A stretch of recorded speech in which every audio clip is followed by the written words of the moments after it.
Hello दोस्तों। आज फिर एक नई मोटिवेशनल स्टोरी के साथ मैं उपलब्ध हूँ आप लोगों के बीच। चलिए सुनते हैं। एक हरीश नाम का लड़का था। वो बहुत सारे मैराथनों में भाग ले चुका था। उसे दौड़ने का बहुत शौक था, लेकिन वो कभी भी रेस नहीं जीत पाता था। रेस जीतने का तो छोड़िए, वो उस रेस को पूरा ही नहीं कर पाता था।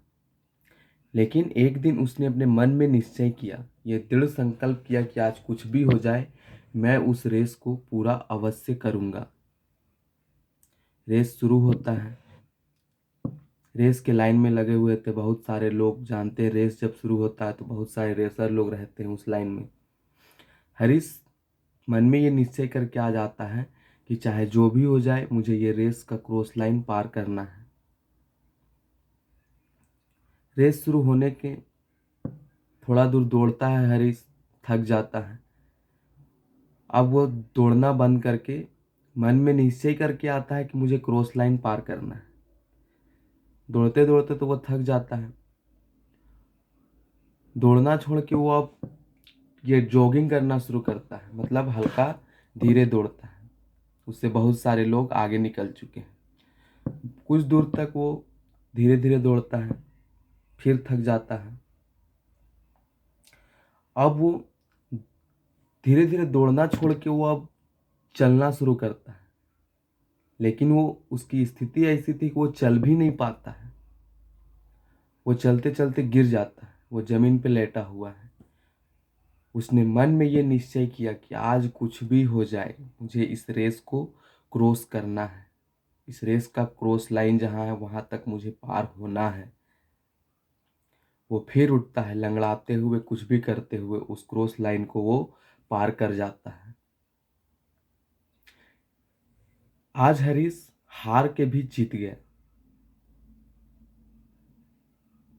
उसने अपने दृढ़ संकल्प से वो उस गेम को हार तो गया, लेकिन वो अपने मन से जीत गया।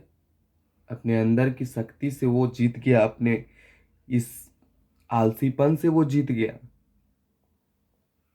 हार कर जीत गया, इसे कहते हैं हार करके जीता हुआ इंसान। इससे हमें ये पता चलता है, इससे हमें ये ज्ञान इससे हमें ये ज्ञान की प्राप्ति होती है।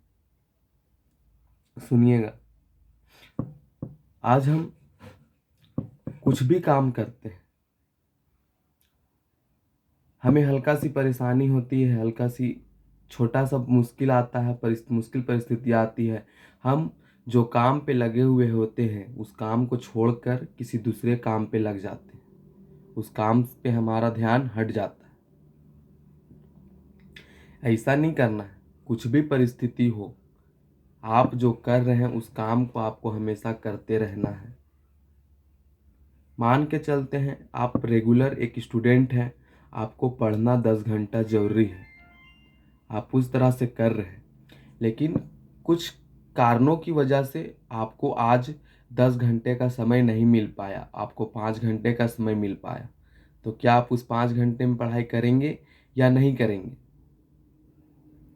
अगर आप उस 5 घंटे में पढ़ाई करते हैं तो आपका पर डे का जो रूटीन है उसमें से 5 घंटा का फर्क पड़ेगा तो कोई दिक्कत की बात नहीं है। लेकिन अगर आप उस 5 घंटे का भी यूज कुछ गलत काम में ही करते हैं, कुछ गलत जगह पे लगाते हैं, तो 5 घंटा भी आज आपका बर्बाद हो गया, जिससे आपका ध्यान उस काम से भटकना शुरू हो जाता है। काम किस तरह से कीजिए, आप छोटा, आपका कितना बड़ा ही काम क्यों ना हो, आप पर डे उस काम को कीजिए। छोटे छोटे कदमों से शुरू कीजिए, छोटा काम कीजिए, लेकिन काम को रेगुलर कीजिए।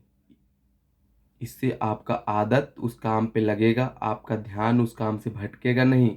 आपको उस काम को करने में और ये ताकत मिलेगा, एनर्जी, एक ऊर्जा का स्रोत संचार होगा कि आप उस काम में आगे बढ़ रहे हैं। अपने कदमों को उस काम से हटाना नहीं है, उस काम पे लेके जाना है। जहां से आप अपने कदम को हटाते हैं उस काम के लिए, वहां से आपका सब असफलता का दिन शुरू हो जाता है। फेलियर आपका वहाँ से शुरू होता है। आपको हमेशा उस काम को करते रहना है, धीरे धीरे धीरे धीरे आपको उस काम पे बढ़ना है। आपको कुछ नहीं मिलेगा तो उससे ज्ञान की तो प्राप्ति होगी, कुछ तो सीखेंगे उससे। आपने जहाँ तक सोचा था आप वहाँ तक पहुँच तो जाएंगे। इसीलिए हमेशा जो आप लक्ष्य निर्धारित करते हैं उस लक्ष्य को छोड़ना नहीं है बीच में। जब तक आपका लक्ष्य का प्राप्ति नहीं होता है आप उस लक्ष्य में चलते रहिए। धन्यवाद।